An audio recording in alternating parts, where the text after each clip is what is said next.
जय मसीह की भाइयों, परमेश्वर का वचन पढ़ने जा रहे हैं। उसे सुनने वालों को प्रभु आशीष दे। आमीन। दाऊद के पुत्र इजराइल के राजा सुलैमान का नीति वचन। इनके द्वारा पढ़ने वाले बुद्धि और शिक्षा प्राप्त करें और समझ की बातें समझें। आमीन। और काम करने में प्रवीणता और धर्म, न्याय और निष्पक्षता शिक्षा पाए, कि भोलों को चतुराई और जवान को ज्ञान और विवेक मिले, कि बुद्धिमान सुनकर अपनी विद्या बढ़ाएं और समझदार बुद्धि का उपदेश पाएं, जिससे वे नीति वचन को दृष्टांत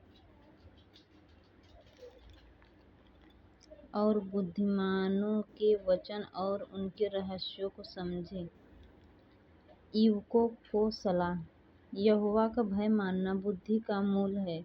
बुद्धि और शिक्षा को मूढ़ ही लोग तुच्छ जानते हैं। हे मेरे पुत्र, अपने पिता की शिक्षा पर कान लगा और अपनी माता की शिक्षा को न तज, क्योंकि वे मानो तेरे सिर के लिए शोभायमान मुकुट और तेरे गले के लिए कंठमाला होगी।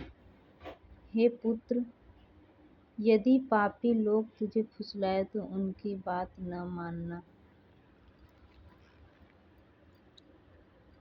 यदि वे कहें हमारे संग चल, हम हत्या करने के लिए घात लगाएं, पर निर्दोषों की ताक में रहें, हम अधोलोक के समान, उनको जीवता कब्र में पड़े हुओं के समान नमूचा निकल जाएं। हमको इस प्रकार के अनमोल पदार्थ मिलेंगे, हम अपने घरों को लूट से भर लेंगे।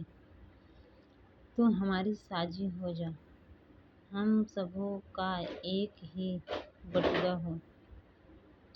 तो मेरे पुत्र, तू उनके संग मार्ग में न चलना, वरन उनकी डगर में पाँव भी न रखना, क्योंकि वे बुराई ही करने को दौड़ते हैं और हत्या करने को फुर्ती करते हैं। क्योंकि पक्षी के देखते हुए जाल फैलाना व्यर्थ होता है, और ये लोग तो अपनी ही हत्या करने के लिए घात लगाते हैं और अपने ही प्राणों की घात में रहते हैं। सब लालचियों की चाल ऐसी होती ही है, उनका प्राण लालच ही के कारण नष्ट हो जाता है। आमीन। Thank you Jesus.